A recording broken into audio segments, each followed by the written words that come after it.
It is now my pleasure to introduce the next plenary session, which is a report session under the theme of Arctic investment and finance structures. And it is a report from the European Investment Bank, which is arguably one of the most innovative financial institutions in the world.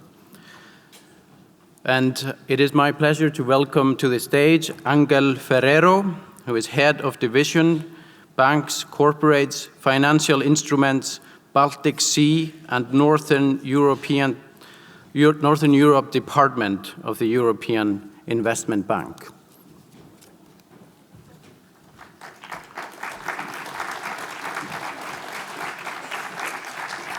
Hello. Thank you. First, let me thank you, the organization, the Arctic Circle Forum, for this invitation and giving me the opportunity to talk and explain how can the European Investment Bank can contribute to financing projects in the Arctic Circle. But first, let me explain what is the European Investment Bank. We are the bank of the European Union.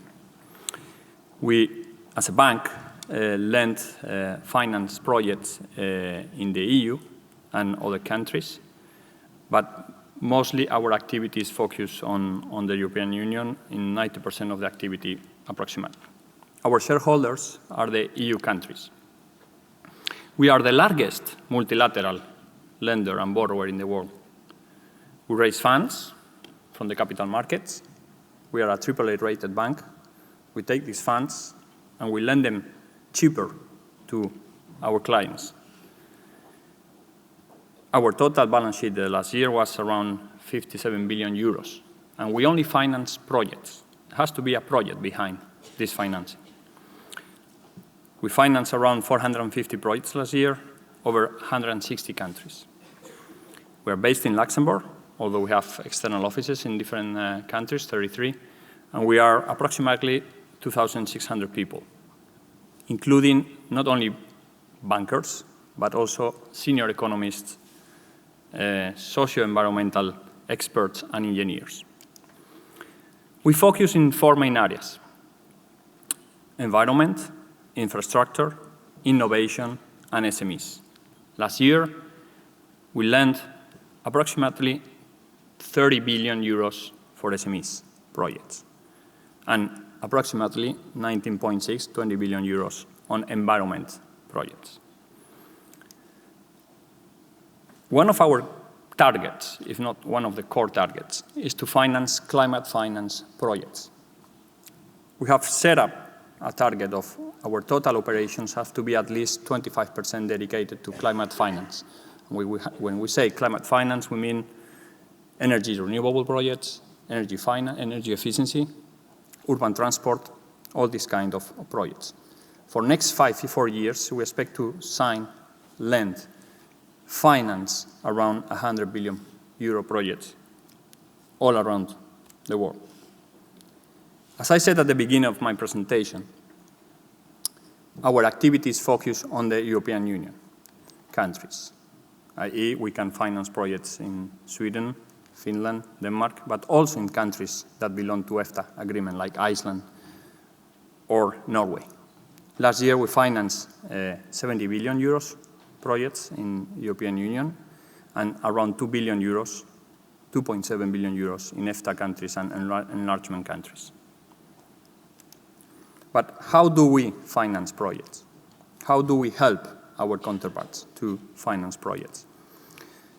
Basically, we lend money. We lend money, cheap, and long-term financing. Loans up to 30 years, 40 years period.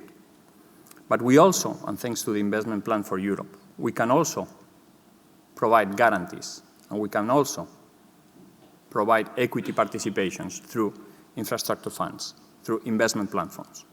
So we have a large menu of financial instruments that we can dedicate to finance projects in the Arctic. We also combine financial instruments together with the Commission, with European funds. An example is the Innofin project program that we finance small and medium large corporates to finance research, RDI activities. And this obviously includes potential projects in the Arctic arena. Last but not least, we can advise. We can provide advice to clients, like the EPIC as an example, to finance projects, find instruments, find tools of financing through project finance, PPPs, structures. Who are our clients? Who do we work with? Both public and private sector. We can provide direct loans to public sector, states, regions, municipalities. We can provide loans to private sector, corporates, banks, project finance structures, and also we can finance large-scale projects, more than 25 million euros. When we talk about the small projects, like financing ecotourism SMEs, like financing blue economy projects, we normally work with intermediated counterparts, like national or regional promotion institutions, with commercial banks, or normally with other equity or equity funds, like the ones provided by the European Investment Fund. So, I've been talking about projects, financing. Let me give you an example of what we've done in Iceland. This year, the EIB financed, and apologies for my pronunciation in Iceland, the Teistareykir geothermal plant, which is a project financing 90 megawatts of geothermal power station here in Iceland. The loan was is to a borrower, the National Power Company, Landsvirkjun. The loan is of 125 million euros. We signed this year in June, with a tenor of 15 years, with 4 years grace period, and a total cost of project of 275 million euros. This is an example of the kind of projects we can finance, and that we can contribute in the Arctic to finance energy renewable projects. The construction period is expected to finalize in approximately first semester of 2018. And we are probably really proud of financing this project in Iceland. So I have tried to give you a rapid and fast, try to keep on time, of what is the EIB, what is the European Investment Bank. If you have a project, and I've seen many ideas, and previous intervention was about the energy grids and huge investments, small investments, just contact us, and we will try to help you in the financing, advising, and structure of the project. Many thanks.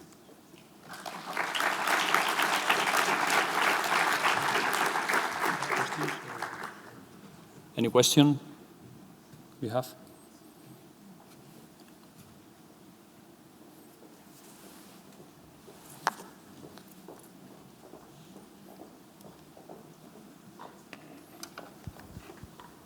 Hi, thank you for your speech. I was wondering how this compares to your fossil fuel portfolio in general.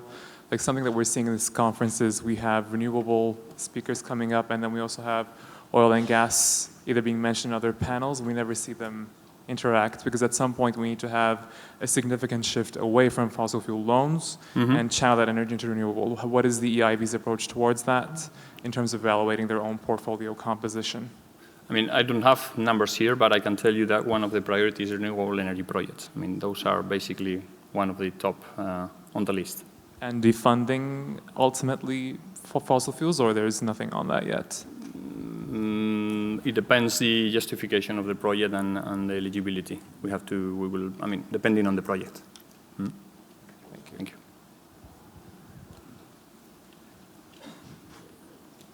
Okay, thank you very much. Sorry.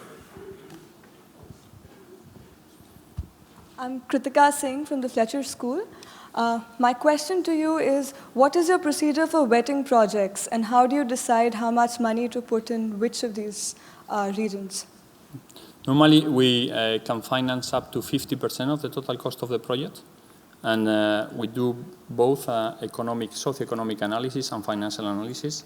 And as a bank, we have to do the risk analysis, but also the positive impact in the economic of the local economy or the. But our threshold normally is up to 50% of the total cost of the project.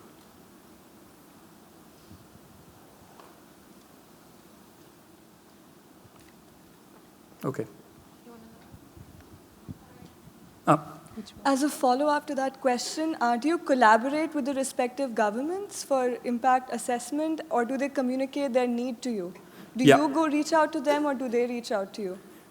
As a condition, normally, depending on the projects, we need to have environmental impact assessments before the financing of the project, and we can collaborate in the analysis and the preparation of those studies. Hello, Sarah Olsvig, member of the Greenland Parliament.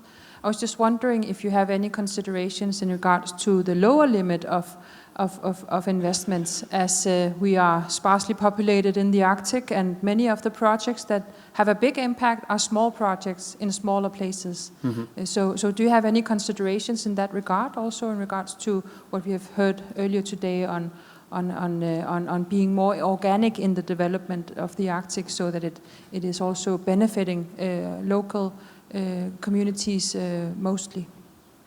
Yes, we do.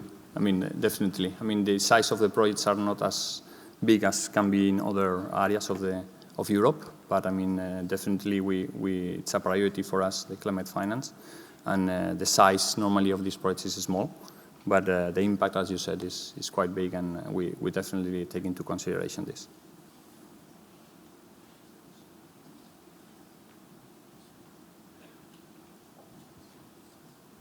Okay. Well, thank you very much.